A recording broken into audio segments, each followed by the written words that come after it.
बैठी हैं। मुझे मालूम है कि कल जब वो 10, 20, 50 के बारे में इस प्रोग्राम की रिस्पेक्ट बताएंगे, इस प्रोग्राम का महत्व बताएंगे, मेरी गरज और मेरा मकसद उस वक्त पूरा होगा जब कॉल बैक मेरे पास आएंगे, जब मुझे बताया जाएगा, तब मेरी कोशिश कामयाब होगी।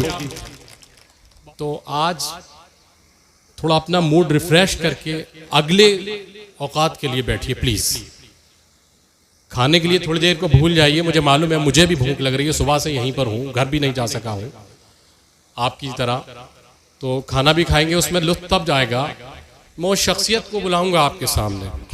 सहसवान की प्रथम नागरिक हैं बाबर भाई, मेज़बान की हैसियत में आज इसलिए उनको बाद में बुलाऊंगा क्योंकि उस्मानी साहब की तकरीर के बाद मुझे लगता है कुछ ऐसी चीज़ें आएंगी जिस पे बाबर भाई रोशनी डालेंगे। और बाबर भाई भी जब बोलते हैं तो बड़ा संजीदा और अच्छा बोलते हैं।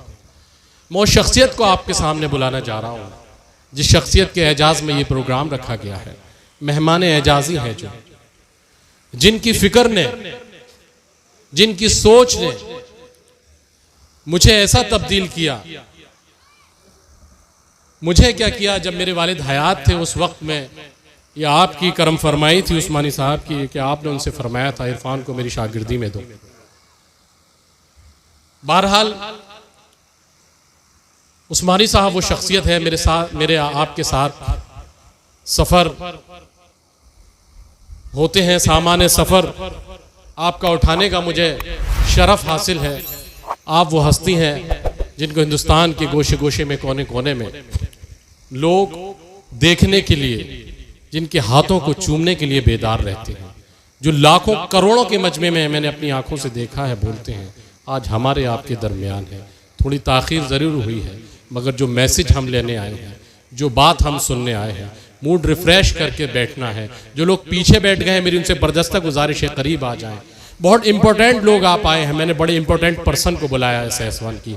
एक से एक मायनाज हस्ती बैठी है। बड़े भाई शादाब हुसैन साहब बैठे हैं, अनवार साहब बैठे हैं, निसार हुसैन साहब इतनी देर से यहाँ बैठे हैं, बहुत राग़िब एडवोकेट बैठे हैं, बहुत सारी शख्सियात हैं। मैं नाम लूँगा तो बहुत देर हो जाएगी।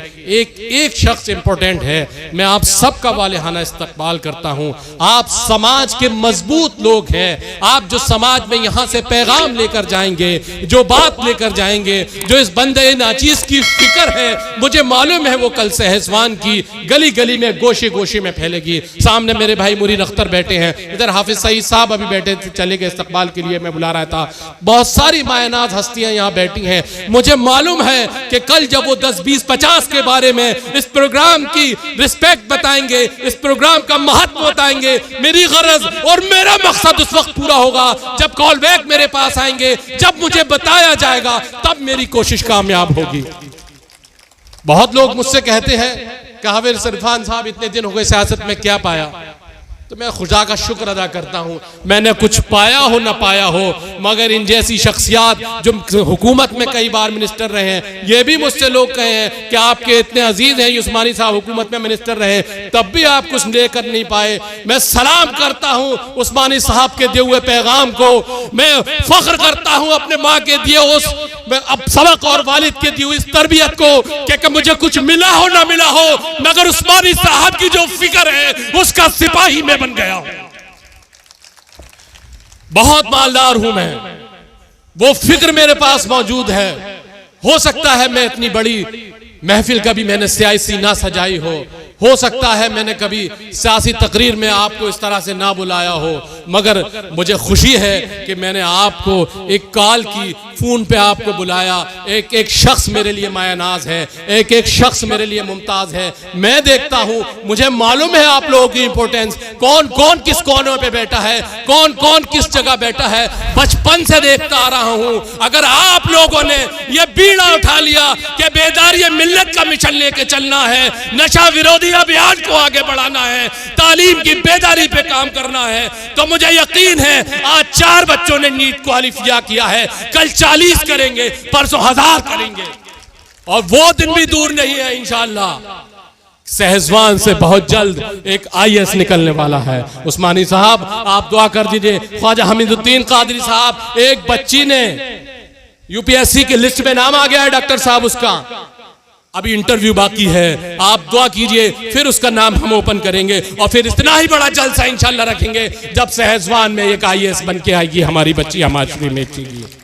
तो मैं बहुत पुरखुलूस इल्तिमास आपसे करता हूं, जो लोग पीछे बैठे प्लीज आगे आ जाइए।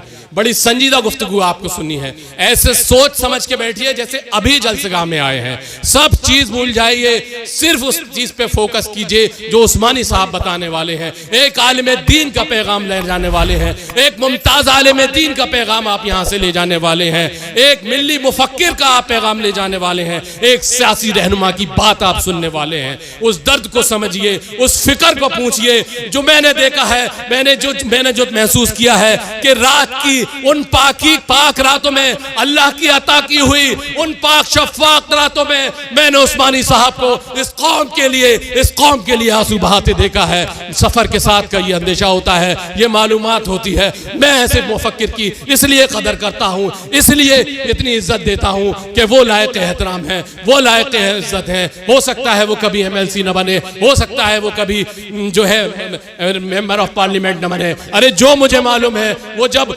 बालिग भी नहीं हुए थे उनको तब MLA का टिकट मिला था। हम उस्मानी साहब अगर झुक जाएं, अगर नम पड़ जाएं, अपने मिल्लत के महाज को मुतालबात को न रखें, तो इनके आगे न जाने कितने MP MLA खड़े हो जाएं। और ये वो शख्सियत है, अपनी आंखों से देखा है, इनके साथ चल के देखा है कितने MP MLA बनाते हैं, कितने MP MLA बिगाड़ देते हैं। मैं ऐसी शख्सियत को दावत देता हूं कि आप तशरीफ लाइए और अपना मिशन बताइए, अपना मकसद बताइए। ये पूरा सहजवान आपकी आवाज पे बैक कहने के लिए तैयार है। चले आइए, आप तशरीफ लाइए। हजरत मौलाना यासीन उस्मानी साहब तशरीफ लाइए।